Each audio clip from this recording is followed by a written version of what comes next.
School में 1 महीने की गर्मियों की छुट्टी थी। ऐसे में मैंने सोचा मौसी के यहाँ घूमकर आया जाए। हमारे गांव से मौसी का गांव लगभग 10 से 12 किलोमीटर दूर था। उस ज़माने में हमारे पास साइकिल भी नहीं थी। ऐसे में कहीं भी जाने के लिए पैदल ही जाना पड़ता था। अगली सुबह मैं घर से मौसी के घर के लिए निकल पड़ा।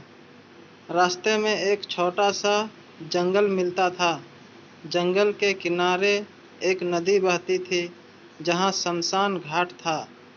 ऐसे में पापा ने घर से निकलने से पहले मुझे ढेर सारी ताबीज़ पहना दी और कहा, इस बार अगर किसी की आवाज़ सुनाई दे तो चुपचाप घर चले आना। उस आवाज़ का पीछा करते हुए उसके पास मत चले जाना। भला मैं कहाँ मानने वाला था। स्वभाव से जिज्ञासु होने के कारण मुझसे गलतियाँ हो ही जाती। जब मैं नदी के पास पहुँचा तो एक पेड़ के नीचे एक औरत को रोते हुए देखा। मुझे लगा जरूर उसके पति ने उसे मार पीट कर घर से निकाल दिया होगा। मैं उसके पास जाना चाहा, लेकिन तभी मैंने देखा वह औरत खड़ी होकर धीरे धीरे पानी में उतरने लगी। जैसे जैसे वह पानी में उतरती वैसे वैसे उसका बाल लंबा होता जाता। धीरे धीरे उसके बाल मेरी ओर आने लगे। मैं समझ गया यह मुझे अपने बालों से पकड़कर पानी में खींच लेगी। मैंने फौरन अपने चप्पल उतारे और नदी को दौड़कर पार किया।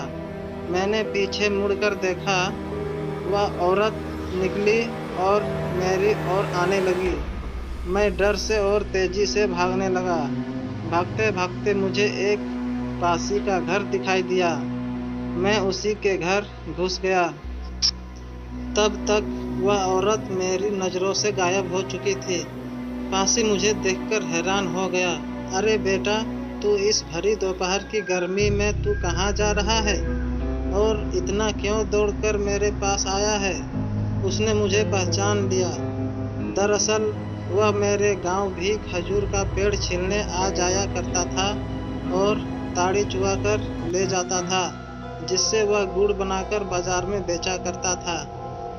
मैंने उनसे कहा, चाचा, एक औरत मेरा पीछा कर रही थी जिसके बाल धीरे धीरे लंबे होते हुए मेरे पास आ रहे थे। इसके बाद मैंने दौड़कर नदी पार की। फिर उस औरत ने मुझे दौड़कर पकड़ना चाहा, मगर मुझे पकड़ने में नाकाम रही। मेरी बातों को सुनकर पासी रोने लगा। मैंने पूछा, क्या हुआ चाचा, आप क्यों रो रहे हैं? उन्होंने कहा, बेटा, तू जिस औरत की बात कर रहा है दरअसल वह मेरी ही बेटी है। दरअसल लुटेरों ने कुछ पैसे और गहनों के खातिर मेरी बेटी को चाकू से गोदकर मार डाला और मेरे दामाद को वहीं बरगद के पेड़ के ऊपर फांसी लगाकर टांग दिया।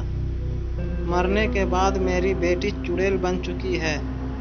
अब वह उस कातिल को बिना मारे चैन से नहीं रहने वाली।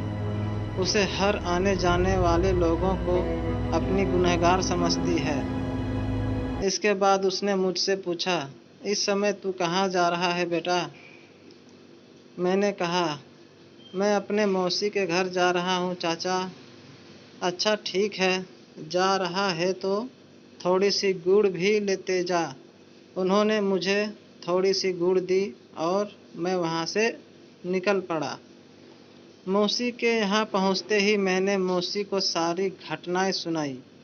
मौसी ने कहा, अगली बार कहीं जाओगे तो किसी को साथ में ले लेना, अकेले मत जाना।